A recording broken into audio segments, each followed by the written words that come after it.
I never thought I'd be the kind of person who could be bought. But when my boss offered me $10,000 to befriend her daughter, I said yes. What I didn't expect was to fall in love with her. And what I definitely didn't expect was for her to find out the truth. It started on a Tuesday morning.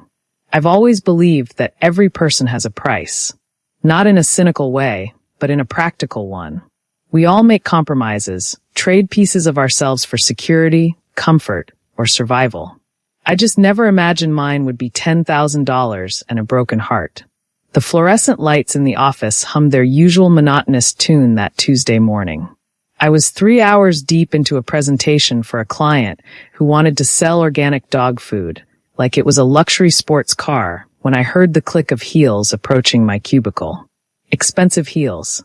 The kind that announced their wearer's importance before they even spoke. Holly. I looked up to find Evelyn Clark standing at the entrance of my tiny workspace, her perfectly tailored navy suit making my clearance rack blouse feel even cheaper than it was. In the 2 years I'd worked at Sterling & Associates, my boss had never once visited my cubicle. People were summoned to her office, not the other way around. Mrs. Clark. I straightened immediately, my heart already picking up speed. My office. Now. Her voice was calm, but there was something underneath it. Something that sounded almost like desperation, though I couldn't imagine Evelyn Clark desperate for anything. I followed her through the maze of cubicles, feeling the curious stares of my co-workers burning into my back. The walk to her corner office felt longer than usual, each step heavy with dread. Was I being fired? Had I screwed up the Peterson account? My mind raced through every possible mistake I could have made. Her office was exactly what you'd expect from a woman who'd built a multi-million-dollar advertising firm from nothing. Floor-to-ceiling windows overlooking the city, minimalist furniture that probably cost more than my car, and walls decorated with awards that gleamed in the afternoon light. She closed the door behind us with a soft click that somehow felt final. "Sit," she said, but she remained standing, her fingers drumming against her desk in an uncharacteristic display of nervousness. I sat, my hands clasped in my lap to keep them from shaking. For a long moment, she just looked at me, really looked at me, as if she were trying to see past my carefully constructed professional facade. When she finally spoke, her voice was quieter than I'd ever heard it. "I need to ask you something personal, Holly. And before you answer, I want you to know that I'm aware of how inappropriate this is. I'm aware that it crosses every professional boundary we have. But I'm also desperate, and desperate people do desperate things." My throat went dry. "Okay." She took a breath, and for the first time since I'd known her, Evelyn Clark looked vulnerable. "I have a daughter, Grace. She's 26, brilliant, and completely lost. About a year ago, something happened. I don't know what, she won't tell me, but it broke something inside her." Her voice cracked slightly. "She doesn't leave the house anymore. She's dropped out of her graduate program. She won't see her old friends. She barely speaks to me. I've tried everything, therapists, medication, pleading, threatening, but nothing works. She's drowning, Holly, and I can't reach her." I didn't know what to say. I'd never heard Evelyn speak about her personal life. I hadn't even known she had a daughter. "I've been watching you," she continued, pacing now. "The way you interact with people, the way you make them feel seen. You have this quality, this warmth that draws people in. And I thought maybe, just maybe, if someone new entered Grace's life, someone she doesn't associate with all her pain, someone who could just be there without the weight of history, maybe she'd let them in." Understanding crashed over me like cold water. "You want me to befriend your daughter?" "Yes." She turned to face me fully. "I want to hire you to spend time with her. Take her out, talk to her. Help her remember what it feels like to be alive. I don't expect you to fix her. I know you're not a therapist. I just want you to be her friend." The word hire hung between us, heavy and uncomfortable. "Mrs. Clark, I don't think." $10,000. The number stopped me mid-sentence. $10,000. That was 3 months of rent. That was my student loans. That was the breathing room I hadn't had since I graduated college and discovered that an advertising degree didn't guarantee anything except debt. "I know it sounds insane," Evelyn said quickly. I know this is something people should do out of kindness, not for money. But I also know you've been picking up every overtime shift available. I know you're drowning in bills. I'm not trying to manipulate you, Holly. I'm just being honest about what I can offer and what I need in return. I stared at my hands, my mind spinning. This was wrong, wasn't it? Being paid to pretend to be someone's friend felt like something out of a movie about terrible people making terrible choices. But then again, wasn't all of advertising just getting paid to make people believe things? And I needed the money. God, I needed the money. What if she finds out? I asked quietly. Evelyn's jaw tightened. She can't. It would destroy whatever progress you might make. So you want me to lie to her? I want you to help her. Evelyn's eyes were fierce now. However you can. And yes, that means not telling her about our arrangement. Is it ideal? No. But nothing about this situation is ideal, Holly. My daughter is disappearing, and I'm running out of options. I should have said no. Every instinct I had told me this would end badly. But I thought about my bank account, hovering dangerously close to zero. I thought about the collection agency calls I'd been ignoring. I thought about how tired I was of barely surviving. How would this even work? I heard myself ask. Relief flooded Evelyn's face. I'll give you her address. You'll introduce yourself however you want. Maybe say you're new to the neighborhood, that you work with me and thought you'd stop by. Feel it out. See if she'll talk to you. I'll transfer half the money up front, half when. She paused. When I see improvement. And if she doesn't want to spend time with me, then you'll have $5,000 for trying. Evelyn pulled out her phone. But I don't think that will happen. Like I said, I've been watching you. You're good with people, Holly. You make them feel comfortable. That's why I chose you. The word chose sent a shiver down my spine. How long had she been planning this? I need to think about it, I said, even though part of me already knew what I would decide. Evelyn nodded. Take the rest of the day. But Holly, she looked at me with an intensity that made me want to look away. My daughter is the most important thing in my world. If you do this, you have to actually try. I'm not paying you to go through the motions. I'm paying you to care. I understand. But as I left her office and returned to my cubicle, I wasn't sure I understood anything at all. The rest of the day passed in a blur. I went through the motions of work, responding to emails and pretending to focus on presentations. But my mind was elsewhere. By the time I got home to my tiny studio apartment, I'd almost convinced myself to say no. Almost. I looked around at my life. The mattress on the floor because I couldn't afford a bed frame, the empty refrigerator, the stack of bills on my counter that I'd been too afraid to open. When had everything become so hard? When had I become the kind of person who was one emergency away from complete disaster? My phone buzzed. A text from Evelyn. I know it's a difficult decision. Whatever you choose, I respect it. But please know that this could change her life. And maybe yours too. I stared at that message for a long time. Then I typed back, I'll do it. Her response came immediately. Thank you. I'll send you the details tomorrow. I set my phone down and stared at the ceiling, wondering what I'd just agreed to. Wondering if I'd just made the biggest mistake of my life. Saturday afternoon, I stood outside a beautiful brownstone in one of the city's nicest neighborhoods, my heart hammering against my ribs. I'd changed my outfit 4 times before settling on jeans and a casual sweater, something that said friendly and approachable, without trying too hard. The address Evelyn had given me wasn't the family home, but a separate residence she'd apparently set up for Grace. She needed her own space. Evelyn had explained during our brief meeting yesterday when she'd transferred the first $5,000 into my account. Somewhere she could be alone without feeling like I'm watching her every move.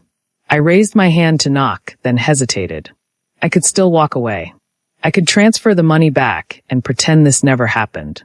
But then the door opened, and I found myself face to face with Grace Clark. She was beautiful in a way that caught me off guard.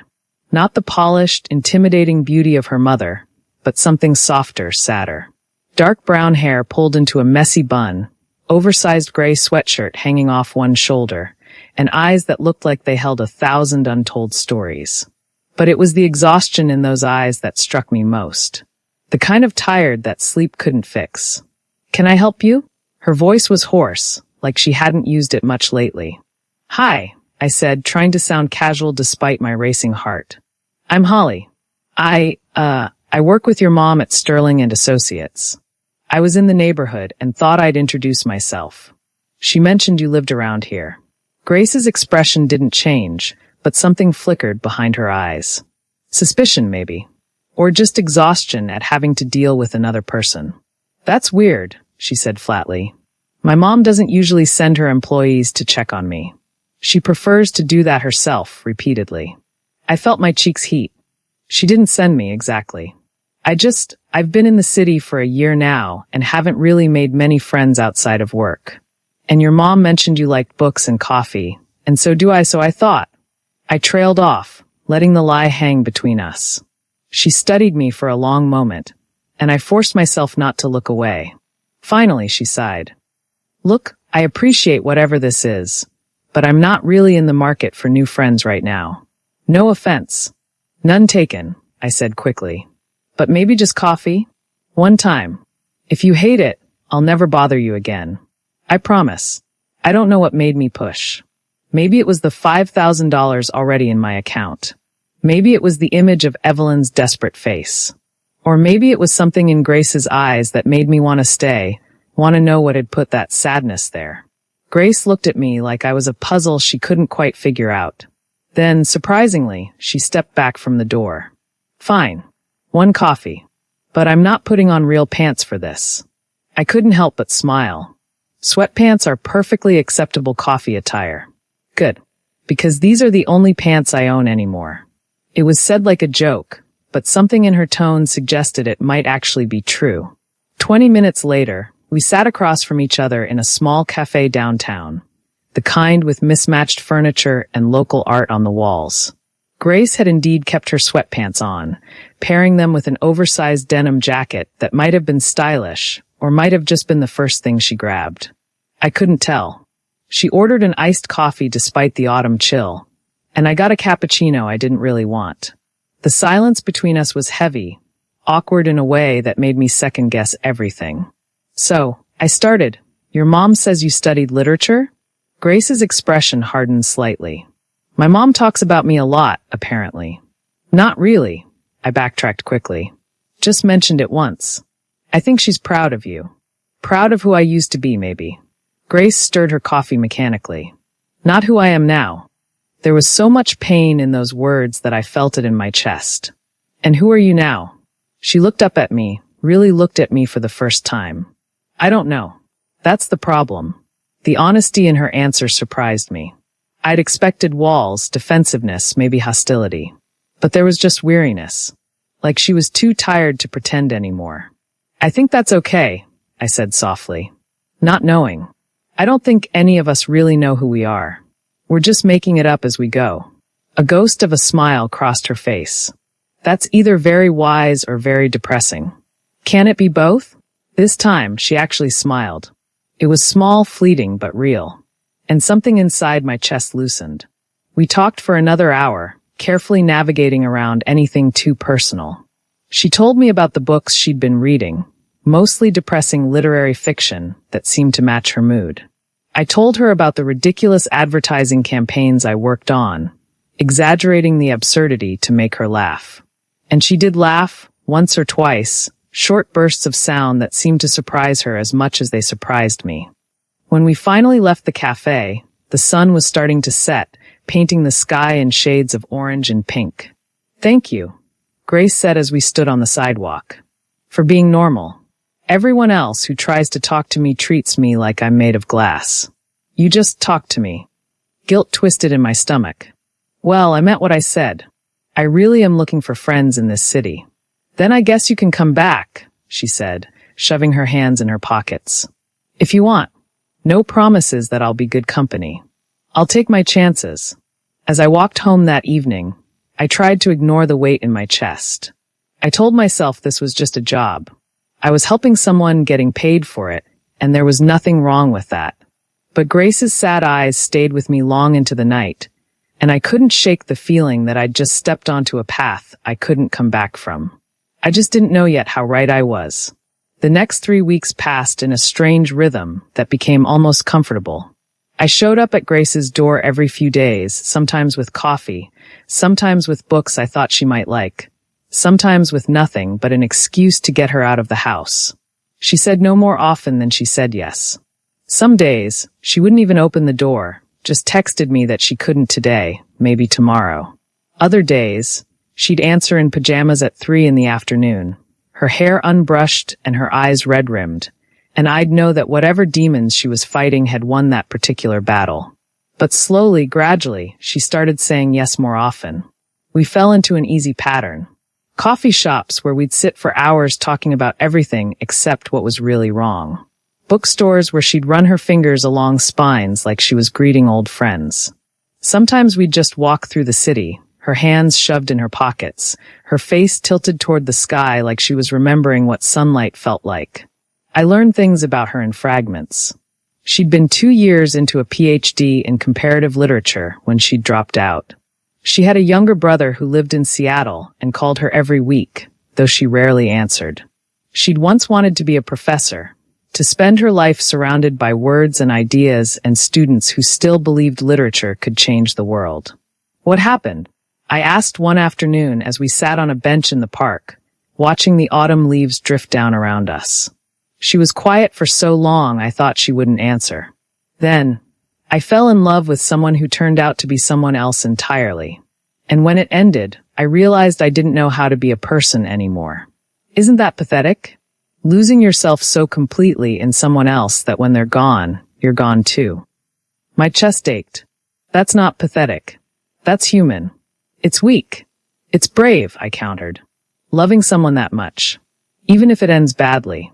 Most people never let themselves feel that deeply because they're terrified of exactly what you're going through. She looked at me then, really looked at me, and something passed between us. Something I wasn't ready to name. You're different from what I expected, she said softly. What did you expect? Someone my mother sent to fix me. Someone with a checklist and a sympathetic smile and absolutely no idea what it feels like to be this tired of existing. She paused. But you don't treat me like a project. You treat me like a person. Guilt crashed over me so hard I had to look away. If only she knew. If only she knew that I was exactly what she'd expected, just better at hiding it. Grace, I started, but she cut me off. Thank you, Holly. For showing up. For not giving up when I'm terrible company. For just being here. The words I should have said died in my throat. Instead, I just nodded, hating myself a little more with each passing second. It was a rainy Tuesday afternoon when everything started to shift. Grace had actually invited me over, which was rare. Usually, I was the one initiating, always careful not to push too hard but consistent enough that she knew I wasn't going anywhere. Her apartment was small but cozy, filled with books stacked on every available surface and plants she was trying desperately to keep alive. We'd ordered takeout and settled on her worn couch to watch a film she'd been wanting to see. Some French movie about loss and memory that felt almost too on the nose. The rain drummed against the windows, creating a cocoon of sound that made the rest of the world feel very far away. Grace was curled into the corner of the couch, a blanket wrapped around her shoulders, and I was hyper-aware of every inch of space between us. When the movie ended, we sat in silence as the credits rolled. The main character had spent the entire film trying to outrun her grief, only to realize that the only way through was to feel it all, every terrible, beautiful moment of it. Do you think that's true? Grace asked, her voice barely above a whisper. That the only way out is through? I think it's the only way that doesn't destroy you, I said carefully. She turned to face me, and in the dim light of the apartment, her eyes looked darker, deeper. What are you running from, Holly? The question caught me off guard. What makes you think I'm running from anything? Because you're here, she said simply. Spending all this time with someone you barely know, someone who's barely functional most days. People don't do that unless they're avoiding something in their own life. She was more perceptive than I'd given her credit for. Maybe I just like your company. Maybe, she agreed. But I don't think that's all of it. I should have redirected the conversation. Should have made a joke or changed the subject. Instead, I found myself telling the truth. Or at least part of it. I'm running from the fact that I'm almost 30 and I have nothing to show for it, I admitted. No real career, no savings, no relationship, no plan. I work a job I don't care about to pay rent on an apartment I hate, and most days I wonder if this is all there is. If I'm just going to keep treading water until I drown. Grace didn't look away, didn't offer empty reassurances. She just listened, and somehow that was exactly what I needed. So maybe you're right, I continued. Maybe I am here because it's easier to focus on someone else's problems than my own. Or maybe I'm here because being around you makes me feel less alone. Is that selfish? No, she said softly. It's honest. She shifted closer on the couch, close enough that I could see the flecks of gold in her brown eyes, close enough that I could smell her shampoo, something floral and clean. Holly, she started, then stopped, seeming to gather courage. Can I tell you something? Of course. I think about you a lot. When you're not here, I mean. I catch myself wondering what you're doing, whether you're okay, whether you'll come back. She took a shaky breath. And I know this is probably a terrible idea, considering I'm a mess, and you're just trying to be a good friend. But I think I'm starting to feel something for you. Something more than friendship. The world seemed to tilt on its axis. My heart was pounding so hard I was sure she could hear it. Every rational thought in my head screamed at me to shut this down, to protect her from the inevitable hurt that would come when she learned the truth. But looking at her, seeing the vulnerability in her eyes, the way she was opening herself up despite every wall she'd built, I couldn't find the words to push her away. Grace, you don't have to say anything, she interrupted quickly. I just needed you to know. I'm tired of hiding how I feel about things. I've spent the last year pretending I don't feel anything at all, and I can't do it anymore. Especially not with you. I feel it too, I whispered, the words escaping before I could stop them. I think about you constantly. You've become the best part of my days. Her eyes widened, hope and fear mingling in her expression. Really? Really? She leaned in slowly, giving me every opportunity to pull away. But I didn't. I couldn't. When her lips met mine, soft and tentative and perfect, I forgot every reason this was wrong. I forgot about the money, about Evelyn, about the lie that had brought me here. There was only Grace, only this moment, only the feeling of finally coming home to a place I'd never been. When we finally pulled apart, she was smiling. Really smiling.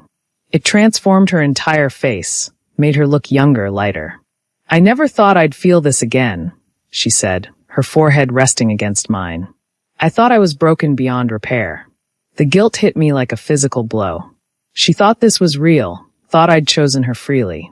But this whole thing was built on a transaction, on money and lies and manipulation. I was the worst kind of person, letting her believe in something that started as nothing more than a job. You're not broken, I managed to say. You're just hurt. There's a difference.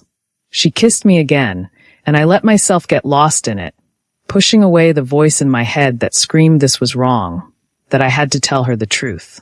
Tomorrow, I promised myself. I'll tell her tomorrow. But tomorrow came and went, and I said nothing. The next 2 weeks were the best and worst of my life. Grace and I fell into something that felt like a relationship, though neither of us said the word out loud. We spent nearly every day together. She started leaving her apartment more, started talking about maybe taking an online class, started looking less like someone barely surviving and more like someone learning to live again. And I fell completely, irrevocably in love with her. It wasn't the way I'd imagined falling in love would be. There were no grand gestures or dramatic declarations. It was in the small moments. The way she'd absently reach for my hand when we walked, the sound of her laugh when I made a terrible joke, the concentration on her face when she read, the way she'd look at me sometimes like I was the answer to a question she'd been asking her whole life. But underneath every beautiful moment was the constant, gnawing awareness that it was all built on a lie. I'd stopped going to the office, had called in sick for a week straight because I couldn't face Evelyn. She'd texted me twice asking for updates, and I'd sent back brief responses. She's doing better. Making progress. The second half of the payment had hit my account 3 days ago. $10,000 total for befriending her daughter. I'd stared at that number on my phone screen and wanted to vomit. It was a Saturday morning, and we were at Grace's apartment making breakfast together, when everything started to unravel. She was humming while she scrambled eggs, wearing one of my t-shirts, her hair messy from sleep. The domesticity of it all made my chest ache. "I'm thinking about calling my advisor," she said suddenly. "Professor Chin. Just to see if there's any possibility of returning to the program next semester." I froze in the middle of flipping a pancake. "Really? Yeah." She glanced at me, a shy smile on her face. "You've made me remember why I loved it in the first place. Why I wanted to spend my life studying stories and what they mean. I'm not saying I'm completely ready, but maybe I'm getting there." "Grace, that's amazing." She set down the spatula and came over to me, wrapping her arms around my waist. "It's because of you. You know that, right? You showed up and reminded me that life could be good again. That I could be good again." The words were like knives. I pulled her closer, burying my face in her hair, trying to memorize this moment before everything fell apart. "I love you," she whispered against my shoulder. "I know it's soon and maybe I shouldn't say it, but I love you, Holly. I need you to know that." Tears burned behind my eyes. "I love you too." And I did. God, I did. Which made what I was about to do so much worse. "Grace, I need to tell you something." I started, but her phone rang, cutting me off. She pulled back to look at the screen and frowned. "It's my mom. I should probably." She answered, stepping away. "Hey, Mom." I couldn't hear Evelyn's side of the conversation, but I watched Grace's expression shift from casual to confused to something that made my blood run cold. "What do you mean you need to discuss the arrangement?" Grace asked, her voice taking on an edge I'd never heard before. "What arrangement?" My heart stopped. "Mom, what are you talking about? Who's Holly?" A long pause. "She's right here." "She's where?" Another pause, and then Grace's face went completely white. "You paid her? To spend time with me?" The phone slipped from her hand and clattered to the floor. She turned to me slowly, and the look on her face broke something inside me that I knew would never heal. "Tell me she's wrong," Grace said, her voice shaking. "Tell me my mother didn't hire you to be my friend." I opened my mouth, but no words came out. The silence was answer enough. "Oh my God." She took a step back, then another, like she couldn't stand to be near me. "This whole time, everything, it was all because she paid you." "Grace, please let me explain." "Explain what?" Her voice cracked. "That you took money to pretend to care about me? That every conversation, every moment, every time you said you cared, it was all just you doing a job." "No," I said desperately. "It started that way, but it's not like that now. I love you, Grace. Everything I've felt, everything between us, that's real. I swear to you." "You swear?" She laughed, a terrible, broken sound. "You've been lying to me from the moment we met, and now you want me to believe you when you swear something? How stupid do you think I am?" "I never thought you were stupid. I just what? Just thought you could take my mother's money and play with my feelings, and I'd never find out." Tears were streaming down her face now. "I told you things, Holly. I trusted you. I let myself fall in love with you because I thought you chose me. I thought after everything that happened, after Sarah destroyed me, maybe I'd found someone who actually wanted to be with me for me. But you're worse than her. At least she pretended to love me without being paid for it." Each word was a blow. "Grace, please. Get out. Let me explain. Get out." She was sobbing now, her whole body shaking. "I can't look at you. I can't. I trusted you. I loved you. And you were just cashing a check." "It's not like that," I said, tears running down my own face. "I fell in love with you. That was never part of the plan. The money doesn't matter." "The money doesn't matter?" She looked at me with such pure disgust that I wanted to disappear. "Then why did you take it? If you really cared about me, why didn't you just tell me the truth?" I had no answer. Nothing that would make this better. Nothing that would fix what I'd broken. "I'm sorry," I whispered. "Grace, I'm so sorry." "Sorry doesn't change anything." She wiped her face roughly. "You need to leave. Now. And don't come back. Ever." I wanted to fight, to plead, to somehow make her understand. But I'd lost that right the moment I'd accepted Evelyn's offer. So I picked up my jacket and walked to the door, my vision blurred with tears. At the threshold, I turned back one more time. Grace was standing in the middle of her kitchen, arms wrapped around herself, looking smaller and more broken than she had the day I'd met her. And I'd done that. I'd made her trust again just to destroy her all over again. For what it's worth, I said quietly, loving you was the easiest thing I've ever done. She didn't respond, didn't even look at me. I left, and the sound of her sobs followed me all the way down the stairs. 3 days passed in a fog of misery. I called in sick to work again, ignored the texts from Evelyn demanding to know what had happened. I stayed in my apartment, couldn't eat, couldn't sleep, couldn't do anything but replay every moment with Grace and hate myself more with each memory. On the 4th day, I found myself standing outside her door at 2 a.m. I knew she was probably asleep. I knew she didn't want to see me. But I had to try one more time. Grace, I said softly, knowing she probably couldn't hear me through the door. I know you don't want to hear from me. I know I have no right to be here. But I need you to know something. I pressed my forehead against the door, tears streaming down my face.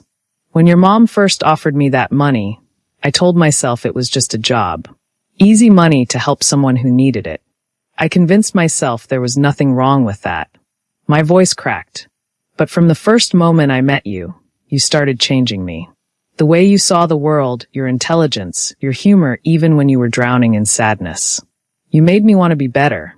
To do better. I took a shaky breath. I should have told you the truth immediately. I know that. But every day I spent with you, I fell more in love with you, and I became more terrified of losing you. So I kept lying, thinking I could protect what we had. But all I did was make everything worse. The hallway was silent except for my quiet sobs. You said I made you remember why you loved literature, why you wanted to study stories. You made me remember what it feels like to truly care about someone, to put their needs above everything else. You made me remember that life could be more than just surviving. And I'm so sorry that the way I showed you that was through a lie. I slid a folded piece of paper under her door, my hands shaking. I love you, Grace. Not because anyone paid me to. Not because I felt obligated. But because you're extraordinary, and knowing you has been the best thing that's ever happened to me. I know I don't deserve your forgiveness. I know I've lost you forever. But I needed you to know that loving you was the only real thing in my life. I waited for a moment, hoping the door might open, knowing it wouldn't. Finally, I turned and walked away, leaving my heart behind in that hallway. When morning came, my phone buzzed with a text from an unknown number. But I knew who it was. There's a bench by the pond in Riverside Park. The one near the oak tree. Be there at noon. My hands shook so badly I almost dropped my phone. She wanted to meet. I didn't know if it was to tell me off in person or to give me a chance to explain more fully, but I'd take whatever she was willing to give me. I arrived 15 minutes early and sat on the bench, my leg bouncing anxiously. When Grace finally appeared, walking slowly across the grass, I felt like I couldn't breathe. She looked exhausted, her eyes red-rimmed, her posture defeated. I'd done that to her. I'd broken her all over again. She sat down on the far end of the bench, as far from me as possible, while still being on the same piece of furniture. For a long time, neither of us spoke. I read your note, she finally said, her voice hoarse. About 50 times. Grace, let me talk, she interrupted. Please. I nodded, clenching my hands in my lap to keep from reaching for her. I've spent the last 3 days trying to figure out which parts were real and which parts were lies, she continued, staring at the pond. And the truth is, I don't think I'll ever really know. Maybe you did fall in love with me. Maybe everything after that first day was genuine. But it doesn't change the fact that you came into my life under false pretenses. It doesn't change the fact that when I was at my most vulnerable, when I was barely holding on, you saw an opportunity instead of a person. That's not fair, I said quietly. I saw you. I always saw you. Did you? She finally turned to look at me, and the pain in her eyes was devastating. Or did you see someone broken enough to need fixing? Someone desperate enough to believe that a stranger showing up at her door actually cared? Both, I admitted. At first, I saw what your mother saw.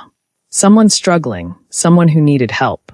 But Grace, it took maybe an hour before I started seeing you as more than that.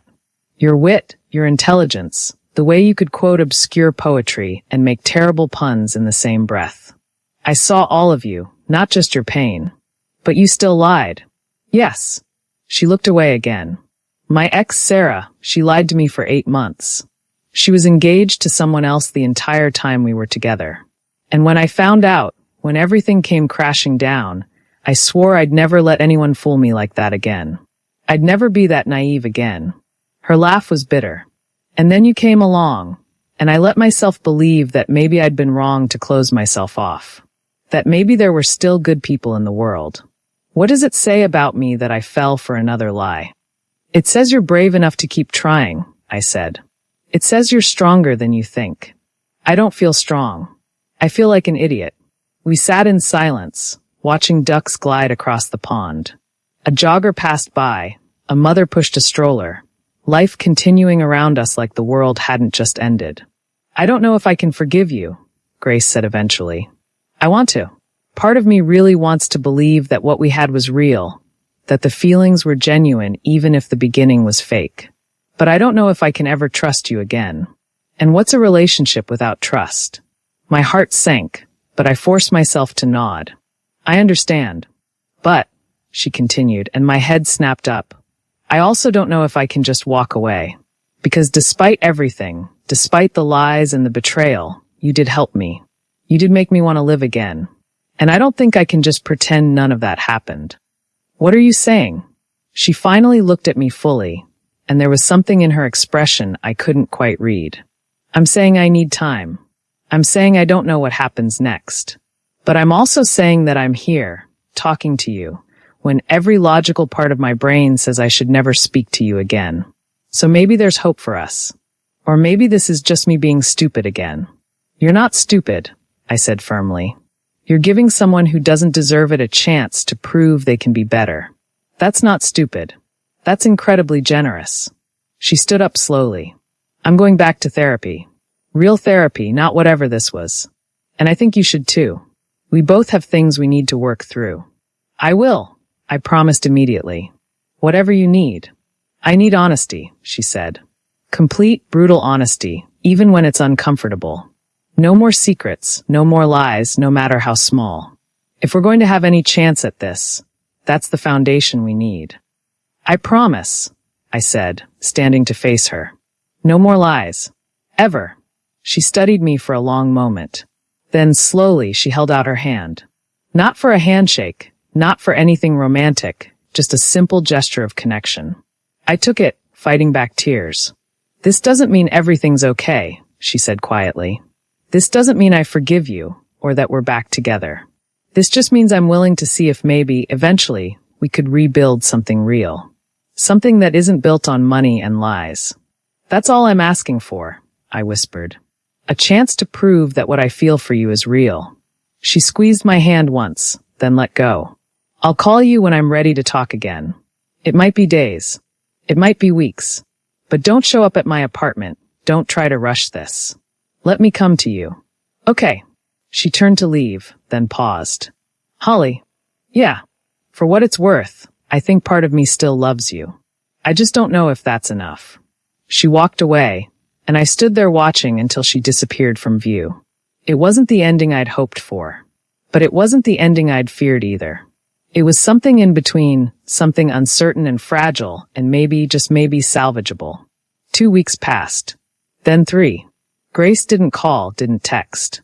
I went back to work, faced Evelyn's cold fury when I transferred the full $10,000 back into her account. I don't want your money, I'd told her. I never should have taken it. She'd looked at me with something that might have been respect. My daughter is stronger than either of us gave her credit for. Maybe we both needed to learn that. I started therapy like I'd promised, working through my own issues with self-worth and why I'd thought selling pieces of myself was acceptable. It was hard, uncomfortable work, but necessary. And then, on a Tuesday afternoon exactly 23 days after our meeting in the park, my phone rang. Hi, Grace's voice said softly. Are you free? My heart leapt. Yes, always for you. There's a new bookstore that opened downtown. I thought maybe we could check it out together. No pressure, just two people looking at books. I smiled despite the tears in my eyes. I'd love that. Holly, she paused. Thank you for waiting. And for not giving up. Thank you for giving me a chance to prove I'm more than my worst mistake.